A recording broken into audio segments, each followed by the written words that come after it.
할렐루야. 샬롬, 샬롬, 샬롬, 샬롬, 샬롬, 샬롬. 하나님 사랑합니다. 여러분, 주 안에서 사랑합니다. 잘할 수가 없죠. 많이 자랐어요. 그죠? 조그맣던 꼬마가 아주 문장도 엄마보다 더 잘하고. 예, 우리 120편 말씀이죠. 1절에서 7절. 성전에 올라가는 노래다. 이렇게 성경에 보니까 나와 있습니다. 예, 내 생명을 건져주소서. 2절에 야훼여 거짓된 입수가 속이는 혀에서 내 생명을 건져주소서. 건져주셨습니다. 아멘. 예, 아멘입니다. 7절에 보니까 나는 화평을 원할지라도 내가 말할 때 그들은 싸우려 하는도다. 이렇게 말씀하고 있어요. 예, 보니 너는 화평을 원할지라도 성경에 기록되어 있네요. 성도는 화목하게 하는 직분을 받은 저와 여러분입니다. 고린도후서 5장 15절에서 18절에 그가 그리스도로 말미암아 우리를 자기와 화목하게 하시고 또 우리에게 화목하게 하는 직분을 주셨다. 성경에 이렇게 기록되어 있습니다. 그럼 화목하게 하는 직분이란 어떤 것일까?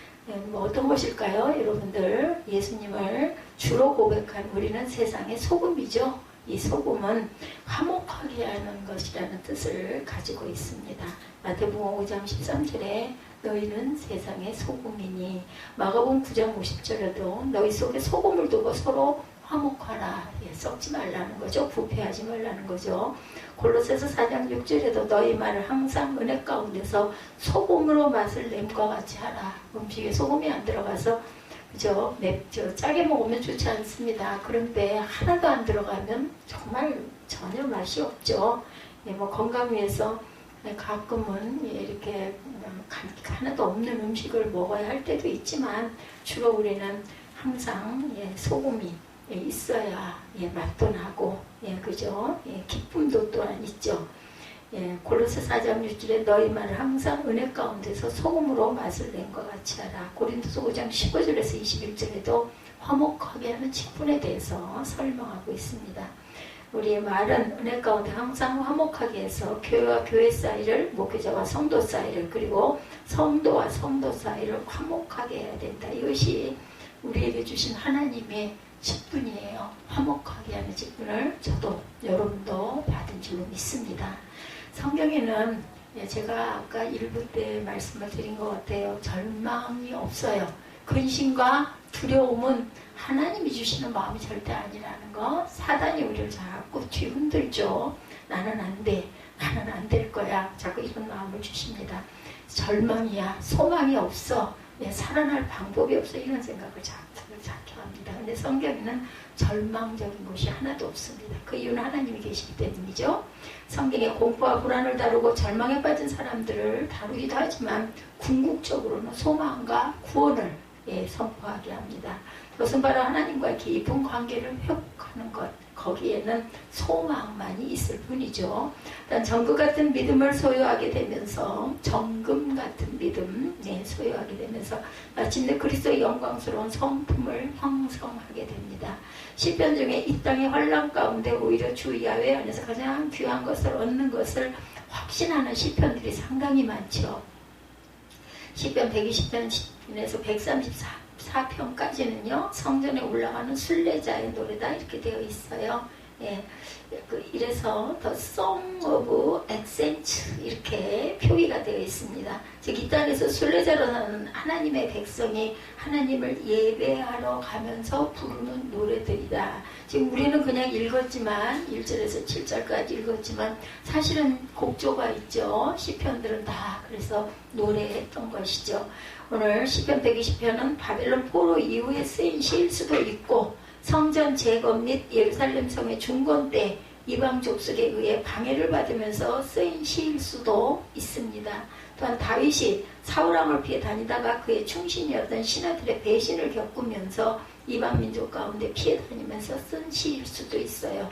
우리는 정확하게 이 시가 누구에 대해 쓰인 것인지 정확하게 모르지만 내용은 환난을 당하면서 하나님께서 우리를 지켜주신다 믿음의 고백이 들어있는 시이죠.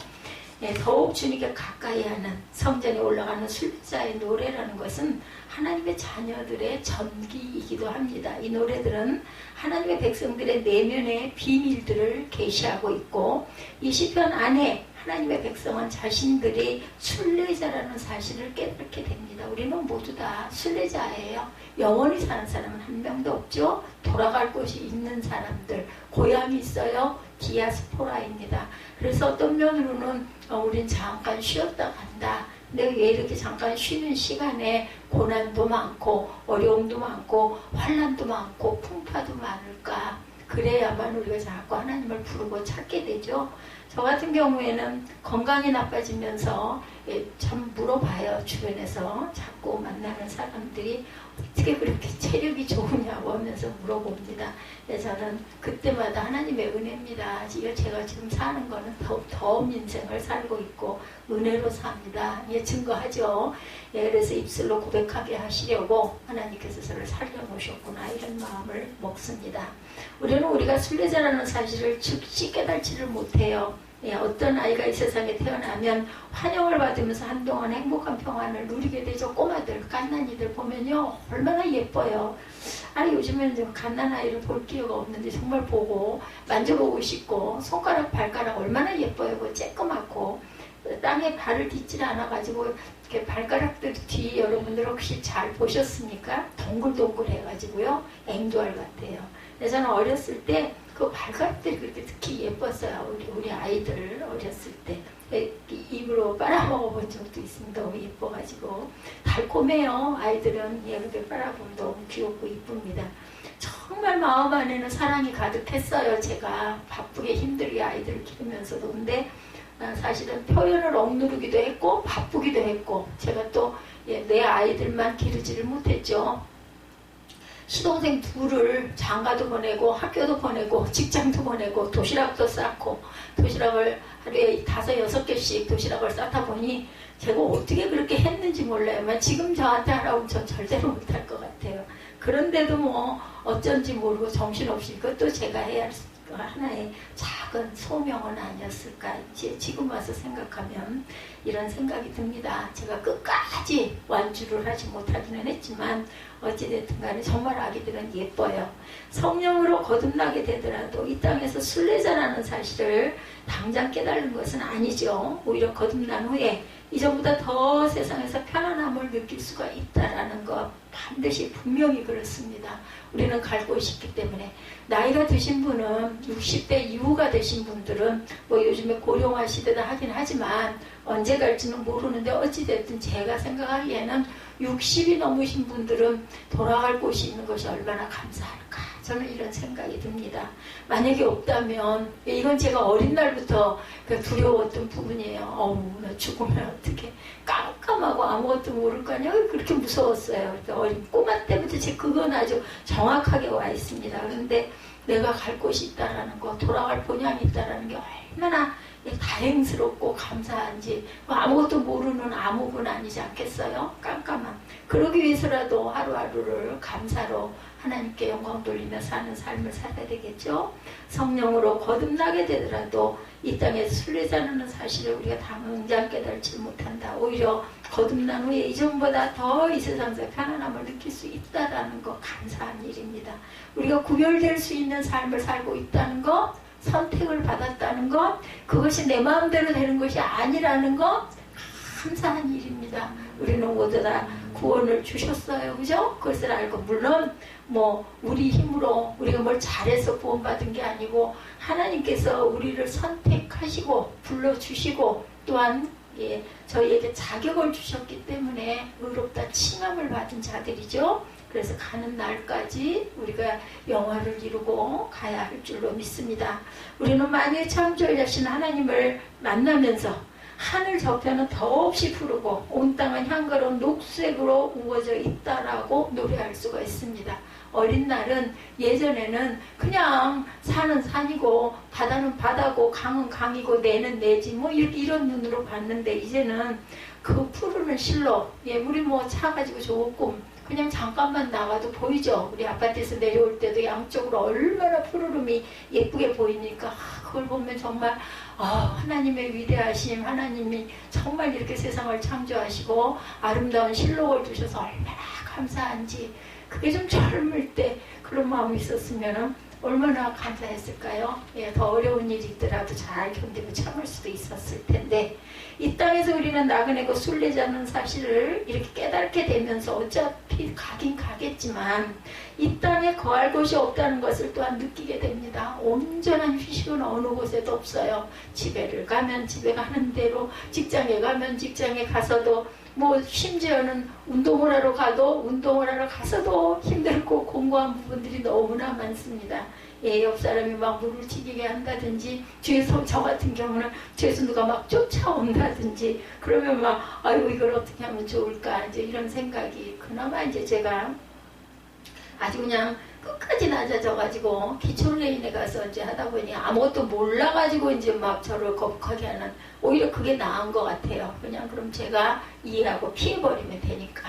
근데 잘하는 사람들 속에 들어가 있다 보면 너무너무 불안해가지고 제가 빨리를 가지를 못하잖아요. 그래도 엄청 빨라진 거예요. 예, 오며 가며 25m, 50m를 2분에 왔다 갔다, 예, 한 바퀴를 돌 수 있다는 거 저한테는. 그래서 시간 반 정도 걸리면 50바퀴를 거의 완파. 예, 뭐 어떨 때 상황이 나쁘거나 몸이 많이 부어있거나 할 때는 10분, 15분 정도 늦죠. 아니면 누군가가 뒤에서 아주 힘들게 하거나 아주 불편해가지고 할 수 없는 상황이 돼서 서거나 이런 경우도 있습니다. 그럴 때 집중이 안 될 때는 조금 시간이 늘어지지만, 그러다 보니 주변에서 모르는 사람들은 어이구 어떻게 그렇게 체력이 좋으세요. 근데 왜 이렇게 배역만 하세요? 이제 어제 같은 경우에는. 그래서 제가 편한 훈련을 좀 해야 되고, 등을 좀 곱게 이렇게 눕히는, 또 솔직히 말해서 보이고 싶지 않은 것도 있습니다. 이제는 자유형을 할 수는 있을지 모르겠어요. 아주 배역만 해가지고. 이게 누워서 가면 안 보이잖아요. 근데 거꾸로 돌릴 때는 항상 신경을 씁니다. 보이고 싶지 않고. 근데 이제 다들 눈들이 있어가지고 그냥 빨리 보는 분들은 또 막 인사를 하죠. 고난이에요, 그것도. 그런데 그것도 유익입니다. 그렇기 때문에 제가 이로 말미암아 내가 주의 율례들을 배우게 되었나이다. 119편에 이렇게 고백되어 있어요. 71절의 고백입니다. 제가 이 말씀을 이렇게 읊조릴 수 있는 것, 그것은 내 삶을 통해서, 내 건강을 통해서, 아니 어쩌다가 그렇게까지 되셨어요. 어저께 제가 그 말을 듣고 속으로 웃었어요. 저 이제 언젠가부터요, 부끄러워서 나이를 이제는 밝히지를 않아요. 아니 그렇게 젊은 양반이 어쩌다가, 얼굴은 정말 예쁜데 어쩌다 그렇게 되셨어요. 그래서 제가 뭐 할 말이 있어야죠. 뭐 제가 몇 살인데요, 이럴 소리를 하면 까무라칠 거고. 예, 아마 한 50대 초중반쯤으로들 보시는 것 같아요. 젊은 분들이 그러는 걸 보면. 순례자는 언제나 하나님과 함께하는 것이 순례의 끝이에요. 끝까지 완주해야 된다 아시죠? 따라서 이 땅에서 고난과 어려움 가운데 순례길을 가더라도 하나님과 깊은 교제 가운데 가게 되면 그 순례의 목적이 이루어진 셈이 된다는 거. 근데 정말 우리가 왔다 갔다 휘청휘청 이럴 때가 얼마나 많습니까? 뭐 때문에 그래요? 환경 때문에? 상황 때문에? 아니면 내 건강 때문에? 아니면 내 역경 때문에? 아니면 앞이 깜깜하게 느껴지는 어떤 상황 때문에 이럴 때가 너무나 많다. 하나님께 함께하면 아무리 큰 풍랑과 문제가 있어도 모든 것을 초월하는 하나님의 기쁨과 평강을 누리게 됩니다. 뭐 제가 하루 중에 뭐 아이 때문에, 배우자 때문에, 아니면 주변 때문에 불뚝불뚝 그 타고난 그렇게 뭐랄까 화가 좀 많이 차 있는 성품, 말할 때 좀 그런 게 있죠. 혈기라고 해야 되나요? 나쁘게는 그런 게 올라올 때 순간순간 막 화를 내기도 하고 마음이 풍랑을 겪기도 하지만, 그래도 결과적으로 보면 기쁘고 감사하다 이런 마음이 들어요. 누워서 생각을 해보면 내가 아까 왜 그랬지? 그리고 요즘에는 곧잘 반성도 많이 합니다. 이거 내가 잘못했지. 그럴지라도 내가 이렇게 품어야 할 걸. 아들이 안쓰럽기도 하고 배우자에게 미안하기도 하고 이런 생각이 듭니다. 성경은 이 세상의 환경과 상황에 의하여 만들어지는 평화는 결코 하나님의 평화일 수가 없다 이렇게 선포하고 있습니다. 육체의 건강, 아까 제가 말씀드렸죠. 정서적인 건강, 형통하는 상황 및 문명으로 인한 평화는 하나님의 평화가 아닙니다. 오히려 이 세상에서의 안일함과 편안함은 이 세상의 임금인 마귀가 주는 평화일 수도 있다라는 것. 누가복음 12장에 어리석은 부자 이야기 여러분들 다 아시죠? 그는 이 땅에 살며 잘 먹고 잘 쉬며 평안히 지냈어요. 그런데 그의 영혼은 하나님께로부터 버림을 받은 인생이었던 것. 또 내가 내 영혼에게 이르되 영혼아 여러 해 쓸 물건을 많이 쌓아두었으니 평안히 쉬고 먹고 마시고 즐거워하자 하리라 하되 하나님은 이르시되 어리석은 자여 오늘 밤에 내 영혼을 도로 찾으리니 그러면 내 준비한 것이 누구의 것이 되겠느냐 하셨으니 자기를 위하여 재물을 쌓아두고 하나님께 대하여 부요하지 못한 자가 이와 같으니라. 아멘. 누가복음 12장 19절에서 21절 말씀입니다. 제가 장절을 꼭 말씀을 드려요. 왜냐하면 저도 그렇고 듣는 분들도 물론 잘 알고 머릿속에 들어있는 분도 있겠지만 그게 몇 절 몇 절이지. 저는 늘 예전에 예배 때 이런 게 참 궁금했었던 적이 많았는데 지금같이 인터넷이 많이 발달되지 않아가지고 어디에 있는지 알 수가 없어가지고 지나가면 잊어버리잖아요. 준비의 기록을 저는 늘 메모를 했어요. 젊은 시절에도 펜을 갖고 다니고 수첩을 갖고 다니고 좀 썼으면 좋겠는데 찾아서 좀 읽고 싶은데 뭐 그런다고 꼭 다 읽지는 않지만 그때 그 순간 그렇거든요. 그렇기 때문에 저는 이걸 장절을 저도 한 번 더 보고 여러분들에게도 누가 됐든 한 사람이라도 이게 궁금한 분이 계실까봐 우리는 이 세상에 성공하기 위해 보냄을 받은 자들이 아닙니다. 그게 중요한 게 아니에요. 근데 우리는 어때요? 막 뭐에 성공하고 싶죠. 그 부분에서 학교를 다니면 제가 그랬습니다. 학교에서도 막 우등을 하고 싶고 1등을 하고 싶고 항상 빛이 나는 아이라고 저는 저 자신을 착각을 하면서 그 중고등 시절, 초등학교 시절, 뭐 국민학교죠. 왜냐면 항상 게스트 자리에 있었어요. 좀 부끄러운 얘기 같지만 고등학교 저희 그 상명여자 고등학교가 강당이 그 옛날 그 시절에는 엄청나게 큰 농구장이 있고 강당이 그곳이 강당이어서 강당이 아주 컸어요. 지금 또 가보면 뭐 그게 그대로 있지는 않겠지만 조그맣게 느낄지는 모르지만 그때 제가 고등학생의 눈으로 바라볼 때는 강당이 굉장히 컸어요. 마이크도 없이 마이크가 어디 있어요? 그 시절에 뭐 특별한 경우에는 있었지만 저는 육성으로도 그냥 바로 부르면 나와가지고 그래서 지금도 기억이 납니다. 미술 선생님 키가 조그맣고 아주 귀엽게 생긴 그 처녀 선생님이었는데 그 선생님이 그렇게 제 노래를 좋아해가지고 그냥 끝나면요, 막 앞에까지 쫓아나오면서 이렇게 박수를 쳤던 조그마한 선생님이 지금도 제 그 눈 안에 있습니다. 생각을 하면. 이렇기 때문에 언제든지 게스트로 초청을 받아서 앞자리 좌석에 늘 앉아서 기다리는, 왜냐면 항상 기다리는 사람, 내 자리가 있는, 그게 아주 교만이 아주 목 안까지 꼭대기까지 가득 차게 된 거죠. 하나님의 은혜였던 것을 또한 내가 하나님을 높이고 찬양하는 찬양을 너무 많이 불렀어야 되는데 저는 어린 시절에 많은 이사를 다니다 보니까 한 교회를 열심히 섬기면서 다니질 못했고 지금처럼 버스를 타고 지하철을 타고 찾아갈 수도 있었는데 그때도 물론 버스는 있었지만 그렇게까지 할 만한 그런 열정은 없었던 것 같아요. 그래서 교회도 엄청나게 많이 옮겨 다니고 교회 다니면 항상 특성을 맡아놓고 하고 그것도 하나님의 은혜죠. 근데 제가 이렇게 종으로 하나님의 그 종이 돼서 섬기게 될 줄은 정말 꿈도 꾸지 못했습니다. 근데 여러분들 아세요? 우연은 없어요. 어린 날부터 교회를 좋아했던 거 누가 가르쳐준 것도 아니고 그렇다고 우리 외할머니가 저를 맨날 교회 갈 때마다 가자고 하시지도 않았는데도 교회를 좋아했던 것은 내 마음에 하나님을 사랑하는 씨가 나도 모르는 씨가 있었지 않았을까. 저는 어쨌든 너무너무 감사합니다. 하루가 너무 감사해요. 근데 그 하루가 얼마 안 남았겠구나. 이게 이제 아쉽고 그죠. 그 시간이 과연 언제일지 이런 생각을 많이 합니다. 아까 우리 저 찬양 아무것도 두려워하지 말라. 제가 많이 듣던 찬양이긴 한데 두려워하는 거하고는 좀 달라요. 좀 아쉽다. 은혜 가운데 좀 더 이 은혜를 깊이 깨달아 알면서 있었으면 좋겠는데 정말 시간이 없구나. 아쉽다 이런 거지 두려워하지는 않습니다. 마태복음 10장 34절에 내가 세상에 화평을 주러 온 줄로 생각하지 말라. 화평이 아니요 검을 주러 왔노라. 이런 말씀이 있죠. 이는 이 세상과 타협하지 않고 세상을 주께로 인도하시기 위해서 오셨다라는 예수님의 말씀이죠. 그러므로 우리는 이 세상에 주님께 온전히 돌아오기 전까지는 그들이 우리를 대적할 것을 생각하고 가야 한다라는 것, 이 사실을 인식하게 될 때 우리는 이 세상에서 나그네이다라는 걸 발견하게 된다. 히브리서 11장 13절에서 16절입니다. 히브리서 기자는 하나님의 자녀들에게 이 사람들은 다 믿음을 따라 죽었으며 약속을 받지 못하였으되 그것들을 멀리서 보고 환영하며 또 땅에서 외국인과 나그네임을 증언하였으니 그들이 이같이 말하는 것은 자기들이 본향 찾는 자임을 나타냅니다. 아멘. 그들이 나온 바 본향을 생각하였다면 돌아갈 기회가 있었으려니와 그들이 이제는 더 나은 본향을 사모하니 곧 하늘에 있는 것이라. 이러므로 하나님이 그들의 하나님이라 일컬음을 받으심을 부끄러워하지 아니하시고 그들을 위하여 한 성을 예비하셨느니라. 이렇게 증언하고 있어요.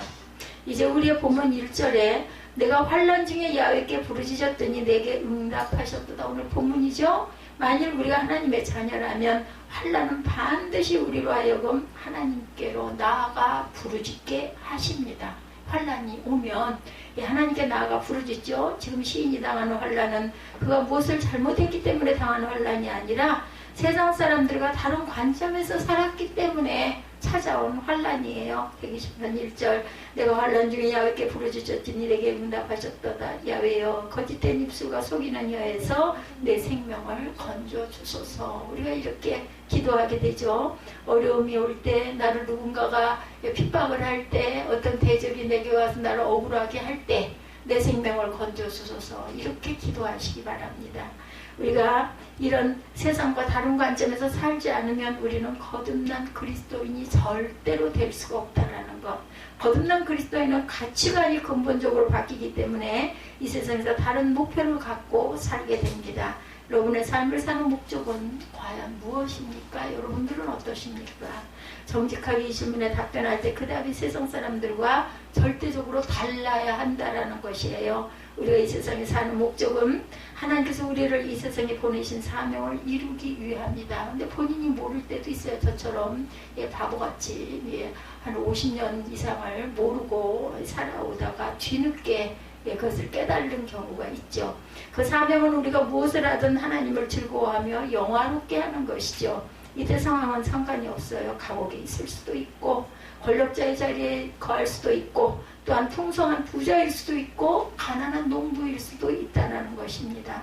단지 우리는 우리가 처한 상황에서 하나님께 감사하며 그분의 자녀로 살아가면서 복음을 전하는 것이 우리가 이 땅에서 살아가는 삶의 목적이라는 것을 잊지 마십시다. 만일 우리가 예수님을 이 세상에서 성공하고 형통하기 위해 믿는다면 그 믿음은 구원하는 믿음과 거리가 멀다라는 것입니다.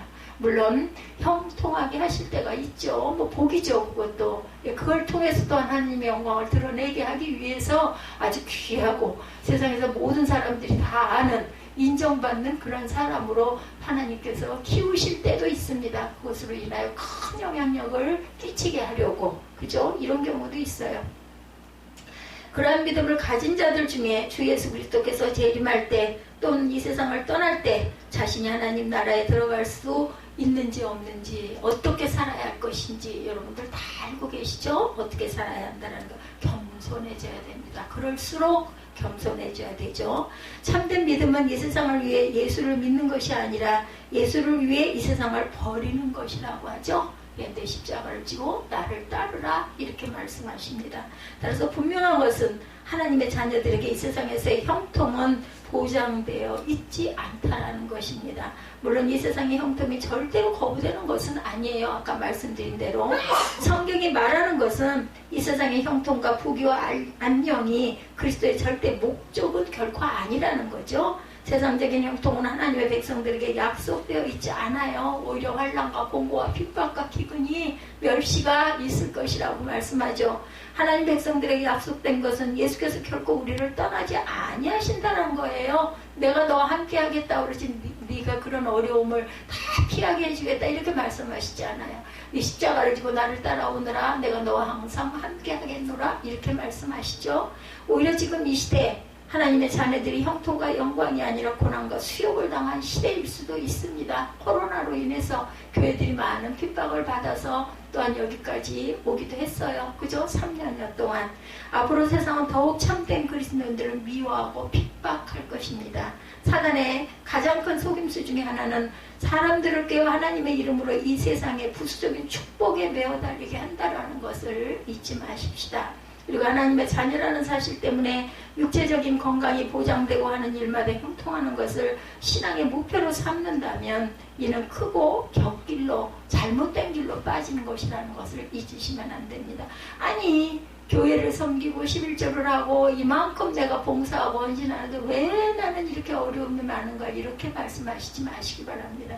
그걸 통해서 하나님의 더욱더 단단한 그릇이 되게 하기 위해서 내가 고난이 내게 유익이라 말씀을 하시죠. 고난을 통해서 주를 만나게 하시는 은혜, 그걸 통해서 더욱더 단단해지게 하시는 은혜가 있는 줄 믿습니다.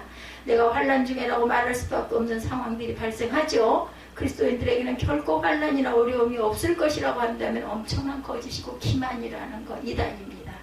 시인은 내가 환난 중에 야훼게 부르짖었다고 말하죠. 성도의 축복은 환난이 찾아오지 않는 데 있는 것이 아니라 환난 가운데서 야훼 하나님을 만날 수 있는 그 기쁨, 감사, 이것이 고백되어질 때 은혜죠. 거듭난 성도의 기쁨은 주변의 상황이나 되어지는 일들로 인한 기쁨이 아니라 기쁨의 근원 되시는 야훼 하나님으로 인한 기쁨이라는 것. 그러므로 시인은 환난 가운데 나의 큰 기쁨이 되시는 야훼께 부르짖고 있어요. 오늘 120편에 우리 자신에게 아무런 기쁨이 없지만 하나님께 나아갈 때 주는 기쁨이 나의 힘이 되는 것이라는 것. 여러분은 하나님 안에 있는 충만한 기쁨으로 확신하며 주께 나아가 부르짖으며 쉼을 얻고 계십니까? 아멘. 예, 아멘 하시기 바랍니다. 혹여 깜빡 잊어버리고 나 안 했어, 어이구 입술로 자꾸 불평하고 불만해서 이런 마음이 또 드십니까? 그럴지라도 아멘. 앞으로는 그렇게 하겠습니다. 고백하시고 우리가 깜빡깜빡 잊어버릴 때 많잖아요. 뭐 다른 상황을 막 생각하고 막 염려하고 근심하고 아니면 막 누구 책임 전가를 해감지고 막 혈기가나고 이럴 때도 있습니다. 순간순간 우리는 부족한 인간이기 때문에. 그렇지라도 깨달아지고 나서는 아이고 제가 이거 잘못했습니다.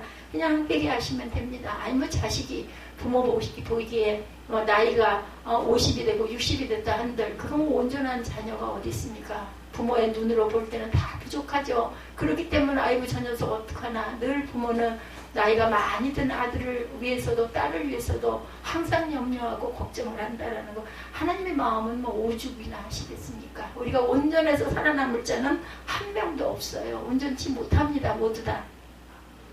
우리는 이 땅에서 순례자이기 때문에 구름과 어두움이 우리의 삶을 두르지만 기쁨의 근원 되시는 하나님께 언제든지 나아가 부르짖을 수 있고 하늘의 힘과 기쁨을 얻게 된다는 것. 이것이 우리 성도들의 특권이죠. 기도할 수 있다는 것. 뭐 어느 곳에서나 성전이어도 좋겠지만 내 골방에서도 내 잠자든 자리에서도 뭐 일어나 앉을 수 없으면 저처럼 누워서 기도해도 상황을 아시는 하나님이시잖아요. 그렇기 때문에 기도하시기 바랍니다.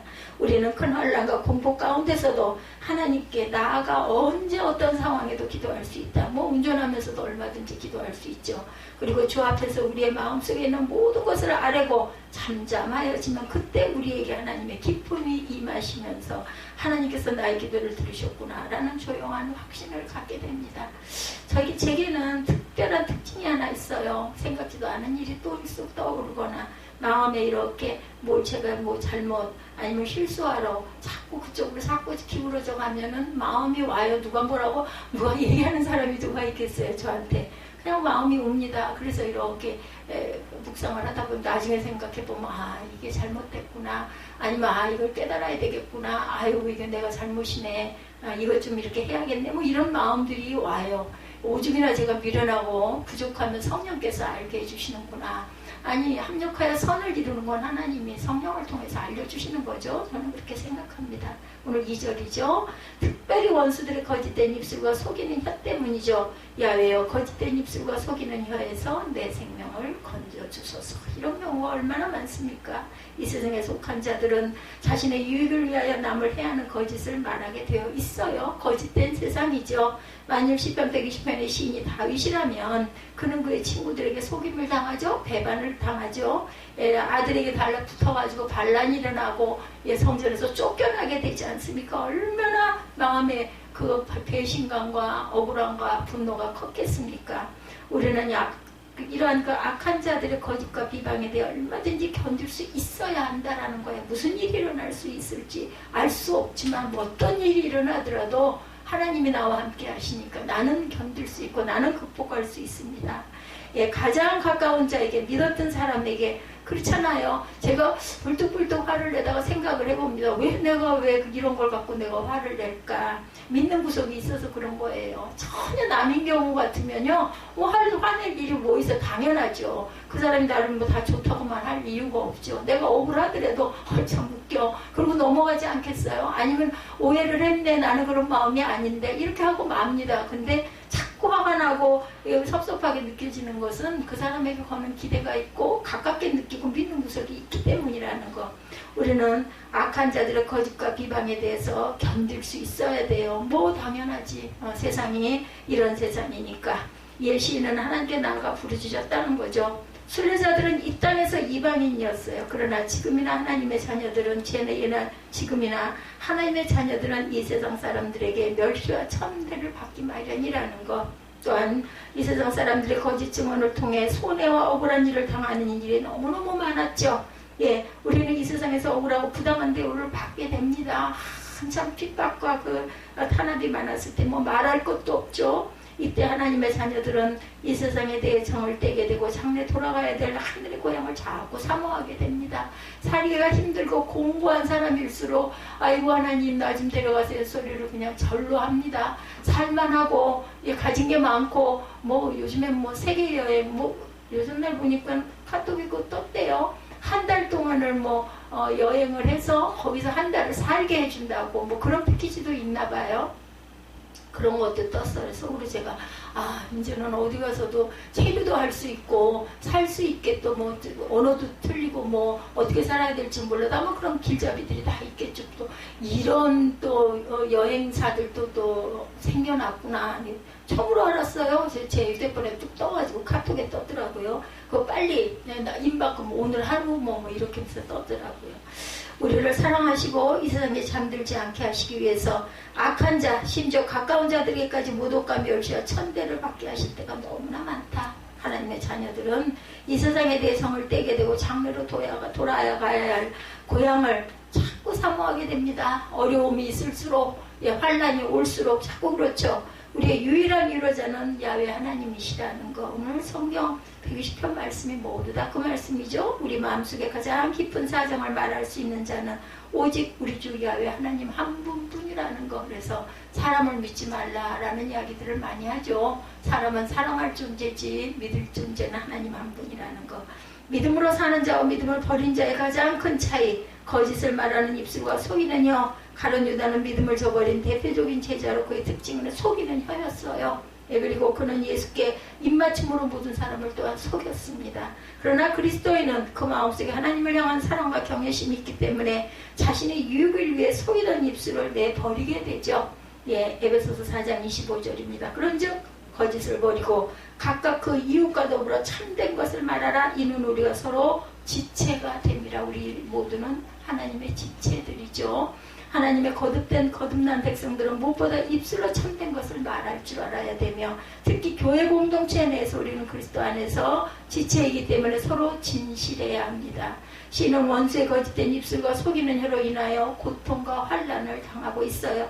이때 속이는 그들을 향해 심판을 선언합니다. 3절에 속이는 혀에게 줄 것은 심판밖에 없다. 너 속이는 혀여 무엇을 내게 주며 무엇을 내게 더할꼬. 3절에 이렇게 뽑혀가죠.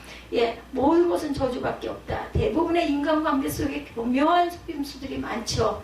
약삭 발언, 처세, 꼼수, 이 세상 사람들이 꼭 필요한 삶의 자세 이런 것이 없으면 손해나는 인생을 살아. 둔하게 당하고 산다 이런 얘기들을 많이 하죠. 그러나 그리스도인들은 그들의 혀를 유창하게 굴려 남을 속여서는 절대로 안 되죠.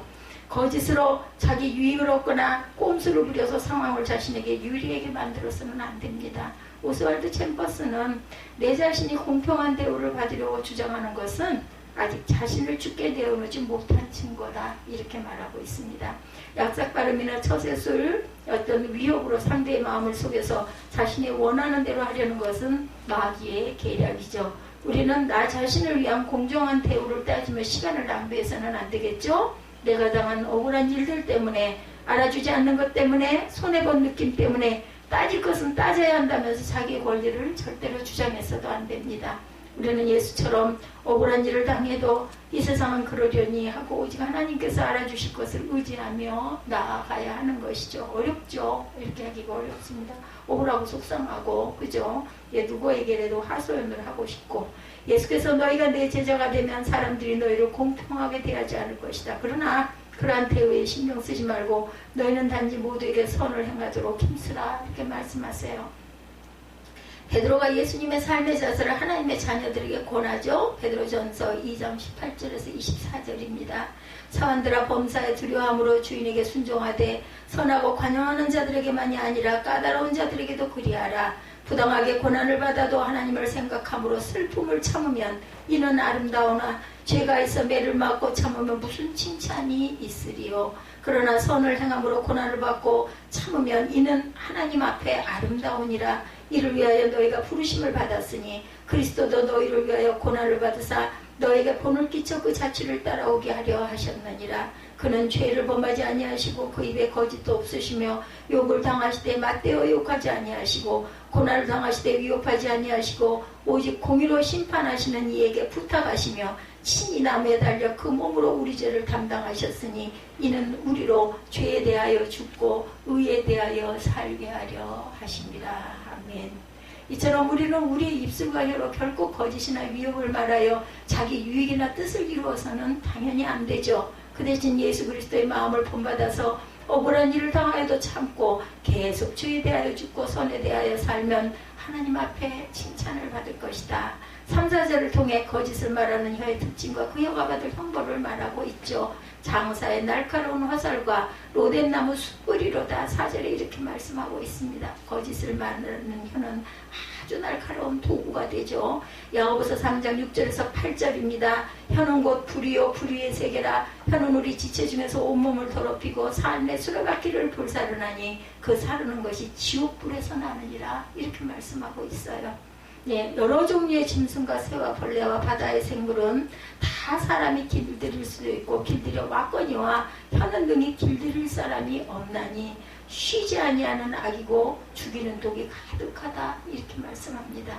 그래서 장사의 날카로운 화살처럼 악인들이 혀로 내뱉은 말은 정확하게 관역을 향해 날아가 상대에게 고통을 준다라는 거, 죽이기도 한다라는 거. 그래서 얼른 뭐라 그래요? 잘못한 것이 생각났으면 예배를 드리려 하다가도 그걸 놔두고 가서 이웃에게 먼저 내가 잘못한 것을 회개하고 사과하고 돌아와서 제단을 드리라 말씀합니다. 그만큼 그 화살이 그 사람을 죽일 수도 있다라는 거.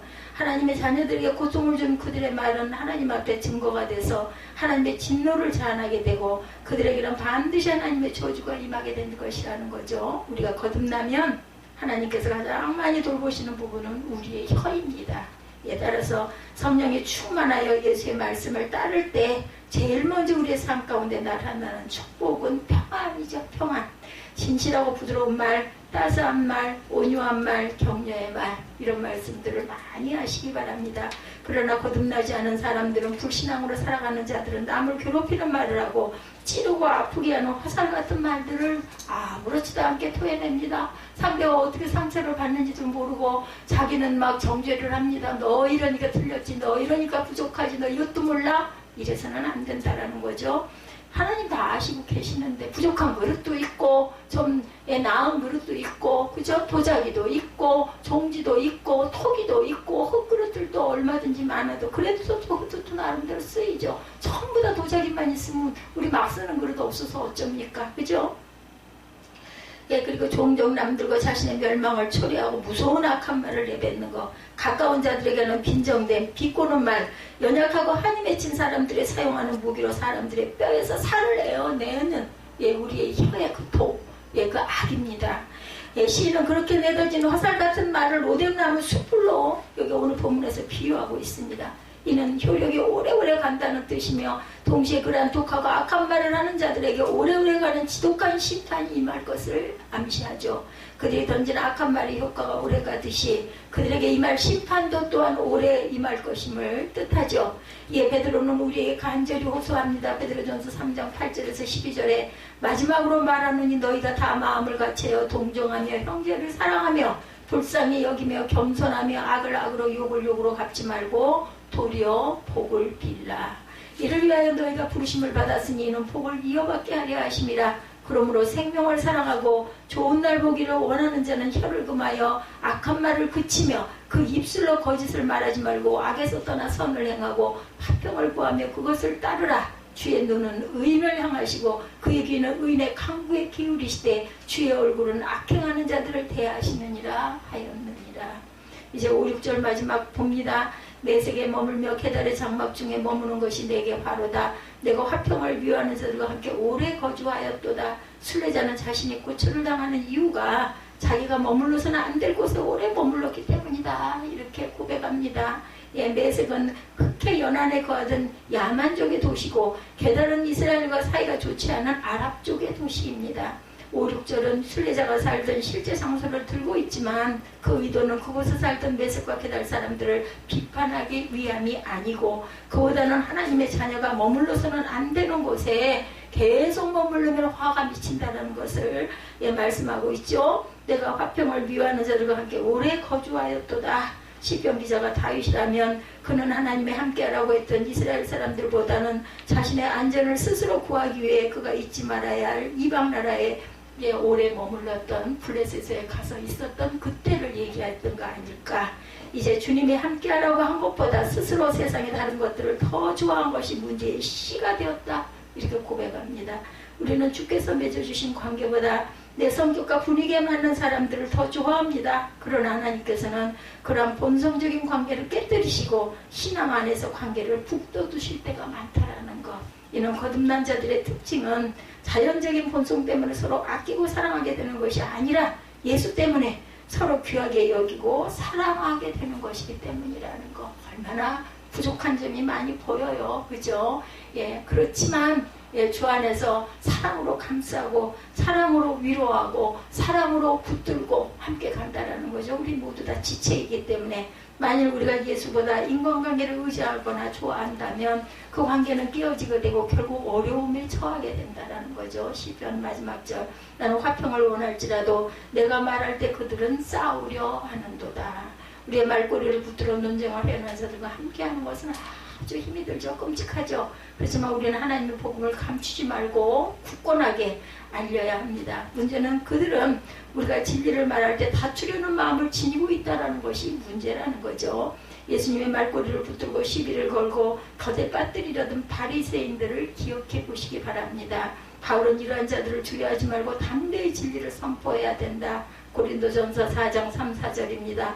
너에게나 다른 사람에게나 판단하는 것이 내게는 매우 작은 일이라. 나도 나를 판단하지 아니하노니 내가 자책할 아무것도 깨달지 못하나 이로 말미암아 의롭다함을 얻지 못하노라. 다만 나를 심판하실 이는 주시로다. 아멘. 우리는 이 세상에서 안식을 찾을 수가 없어요. 결코 세상에 속한 것들 때문에 얼굴을 붉히고 다투는 일이 없기를 바랍니다. 다 내려놓으시고 오직 주만 바라보시고 주님만 붙들고 가시기 바랍니다. 우리를 비난하는 자들 앞에서 우리가 할 일은 세상을 타향으로 여기고 하나님 나라를 바라보는 것이죠. 그리고 그들이 우리 주 예수를 알 수 있도록 복음적인 실천하는 삶을, 생활이 예배가 되는 삶을 보여주는 것. 아주 어려운 일이고 아주 중요한 일이고 꼭 해야 할 일이 바로 이것입니다. 예수 믿는 자의 본이 되는 것 아주 어려운 일이죠. 우리가 이 땅에 머무는 이유는 성공이나 영광을 얻기 위함이 아니라 하나님께서 주신 사명 때문에 우리는 각각 다 살아요. 그렇다고 뭐 다 목회자고 뭐 그렇다고 다 뭐 해외 나가서 그죠? 예, 증거를 하는 그러한 그 사역자들을 얘기하는 게 아니에요. 내 자리에서 엄마가 될 수도 있고 그죠? 예, 어디 가서 일을 해주는 일하는 사람이 될 수도 있고 직장에 나가서 직장 속에서 또한 섞여서 사는 경우도 있고 장사를 하시는 분도 있고 정치를 하시는 분도 있고 각자에게 주신 하나님의 직임과 사명 안에서 하나님을 나타낼 줄 아는 저와 여러분들이 되어야 되겠죠? 계속 믿음에 서서 하나님을 의지하고 설 줄 알고 하나님의 화평하게 하는 복음의 진리를 외칠 수 있는 저와 여러분이 되시기 바랍니다. 우리의 존재 목적은 이 세상을 축복하며 그들이 하나님께로 돌아오도록 우리의 삶과 고백으로 진리의 복음을 말이 하는 것이죠.